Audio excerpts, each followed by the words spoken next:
अनिकेत सिंह जी मुंबई से। राधे राधे। राधे राधे महाराज जी। महाराज जी, इनका जैसे आप कहते हैं कि संसार दुखालय में कोई भी किसी का साथ नहीं था, ये कह रहे हैं कि मैं किसी की भी मदद करता हूं तो मदद लेने के बाद वो इंसान मतलब बदल सा जाता है, फिर उसका भाव अलग से दिखते हैं। महाराज जी, ऐसे में मदद करूं आगे या किसी के यहाँ मदद करना ही देखो, मदद करो इंसान से, बदले में कुछ चाहो मत, भगवान से चाहो। इनको तुमने 500 रुपया दिया, उसका हिसाब मालिक देगा, इनसे नहीं लेना। इनसे इच्छा मत करो कि लौट कर आपको थैंक यू बोले, नहीं, ऐसा नहीं। विपरीत हो जाते हैं। हम हो जाने दो ना, हमें उससे कोई लेना देना नहीं। हमने परोपकार किया, इसका फल भगवान मुझे देंगे, इंसान क्या देगा? उसको तो आपने स्वयं दिया है, वो उससे लौट कर आप क्या चाहते हो?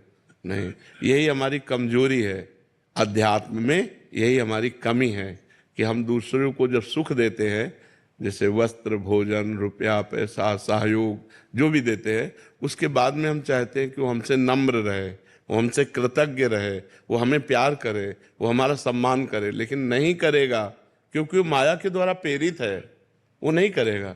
ज्यादा आप उपकार करोगे तो आपको बुद्धिहीन समझेगा, लेकिन आपको अपनी स्थिति में रहना है कि इस व्यक्ति के आचरण से या इस व्यक्ति के व्यवहार से मुझे दुखी नहीं होना, क्योंकि मैंने जो उपकार किया परमात्मा उसका मुझे हिसाब देगा। मुझे ये क्या देगा हिसाब? तो परोपकार का हिसाब परमात्मा देता है, तो हमें परमात्मा से लेना है या व्यक्ति से लेना है? अगर व्यक्ति को आपने पानी पिलाया और हाथ जोड़कर बोल दिया धन्यवाद आपने पानी पिलाया, तो हो गया आपका पानी पिलाने का हिसाब।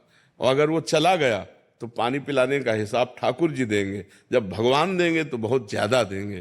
तो हमको व्यक्ति से धन्यवाद लेने से क्या मतलब है? हम तो मनाएंगे कि वो हमें धन्यवाद न दे, वो चुपचाप चला जाए, हम प्रभु से लेंगे, तो आपको प्रसन्नता रहेगी।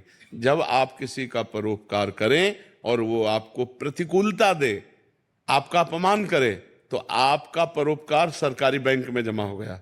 अब उससे जो लाभ मिलेगा वो बेचारा व्यक्ति क्या दे सकता था आपको? समझ रहे ना? तो वैसे भी देहाती भाषा में कहते हैं नेकी कर दरिया में डाल। कहते हैं नहीं कि अच्छाई करो और दरिया में बहा दिया, मतलब उसकी याद भी मत करो कि मैंने इसके साथ नेकी की थी, तभी वो नेकी फलीभूत होती है। और हम लोग थोड़ा मनुष्य स्वभाव होने के कारण ये चाहते हैं कि यार थोड़ा सम्मान देता है यार, और ऐसा पक्का है तुम्ही को नहीं, कोई भी करे उसको झटका लगता है, उसको झटका लगता है। लेकिन परमार्थ क्या कहता है? तेरे से थोड़ी लेना है, मुझे तो मालिक से हिसाब लेना है, नेकी कर दरिया में डाल। हेमंत सिंह जी जयपुर से। राधे राधे राधे महाराज जी, गुरुदेव प्रणाम। महाराज जी, मन में हमेशा ये प्रश्न रहता है कि मेरी उम्र में मतलब 22-23 साल की उम्र में क्या युवकों को पूजा पाठ माला जप को अधिक महत्व देना चाहिए? बहुत बहुत, क्योंकि अगर इस अवस्था में नहीं किया ना तो किसी अवस्था में नहीं कर सकते। जैसे अब हम हैं, आप हमें पिस्तौल दीजिए और कह दीजिए चलाइए, तो हम नहीं चला पाएंगे, है ना?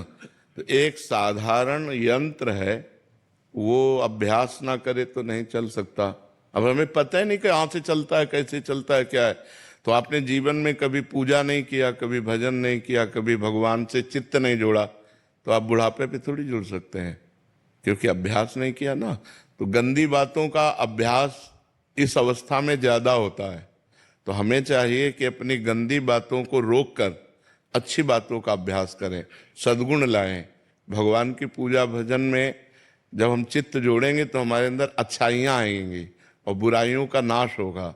तो बुराइयों का नाश हो और अच्छा आदमी बने, समाज की सेवा करे, राष्ट्र सेवा करे, परिवार की सेवा करे, यही मनुष्य जीवन का लाभ। देखो, आप जैसे नए बच्चे जब गंदी बातों में फंस जाते हैं तो ड्रग्स लेने लगते हैं, नशा करने लगते हैं। तो जवानी में यदि सद्गुण ना हो तो दुर्गुणों की बाढ़ आ जाती है और लोग गंदे आचरणों में उतर जाते हैं। जवान बच्चे माताओं बहनों की जंजीरें छीन लेते हैं, मोटरसाइकिल से निकले और ऐसे पकड़ा, अब वो गिरे चाहे मरे चाहे कुछ भी हो, चोरी करने लगते हैं, बुरे आचरणों में उतर जाते हैं। और अगर आप सच्चे अच्छे बच्चे बनेंगे तो आप जैसे बच्चे समाज का उद्धार कर देंगे। मान लो एक कोई भी पद मिल जाए, नेता बन जाओ, चाहे आप कोई पदाधिकारी बन जाओ, या आप साधारण पुरुष भी रहो, तो भी आप समाज का उपकार करेंगे। तो सद्गुण बिना भगवान के चिंतन से तो आएंगे नहीं। देखो, आप जब पूजा करोगे, भजन करोगे और आपको कोई शराब दे, कहोगे यार नहीं मैं पूजा भजन करने वाला हूं, मैं ये सब लेने वाला नहीं हूं। अपने आप आपका मन कहेगा नहीं यार मैं नहीं। और अगर आप पूजा भजन नहीं करते तो आपके अंदर उद्दंडता रहेगी, फिर पार्टी ज्वाइन होगा, शराब मांस व्यभिचार ये गंदी बातें रहेंगी। तो हमें लगता है बाल्यावस्था से अच्छे गुणों की तरफ चलना चाहिए, बुराइयों का त्याग करना चाहिए। पूजा भजन का मतलब बाबा जी बन जाना नहीं है, पूजा भजन का मतलब है अच्छे सद्गुण धारण करना, अच्छे सद्गुण धारण। आप ऐसे ही रहो लेकिन साधुओं के वचन सुनो, सत्संग सुनो, अंदर ही अंदर नाम जप करो, माता पिता के चरण छुओ, उनकी सेवा करो, परोपकार करो, एक अच्छे आदमी बन गए आप। बन गए कि नहीं? हाँ, हम ये कहते हैं मान लो जैसे समाज में तुम्हें चंदन तिलक लगाने में, कंठी बांधने में लगे कि लोग कहेंगे दिखावा करता है, मत करो। अच्छे अंदर सद्गुण धारण करो, अंदर वाली बात आपकी मजबूत होनी चाहिए। अंदर आप राधा राधा जप रहे हैं, कौन जानता है नहीं? तो अंदर नाम जप करो और अंदर सद्गुणों को बढ़ाओ, बुराइयों का त्याग करो, अच्छे आदमी बनो, यही मनुष्य जीवन का लक्ष्य है जी।